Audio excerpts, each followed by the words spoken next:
हम क्या बोले, अभी 0 लेवल से शुरू किए हैं और हाई लेवल तक लेके जाएंगे, ये मेरा गारंटी था।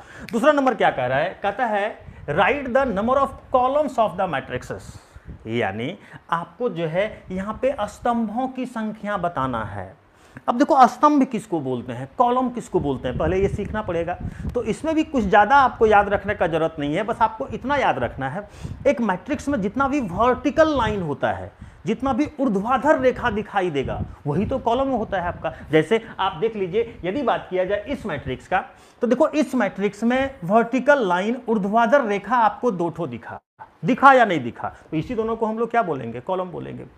क्योंकि ये पहला है तो इसको C1 बोलेंगे और ये दूसरा है तो इसको C2 बोलेंगे। यानी बस आपको एक छोटा सा कंसेप्ट याद रखना है कि एक मैट्रिक्स में जितना भी आपको वर्टिकल लाइन दिखाई देगा ना, कौन सा लाइन, वर्टिकल लाइन, ऊर्ध्वाधर रेखा दिखाई देगा ना, वही तो आपका कॉलम कहलाता है।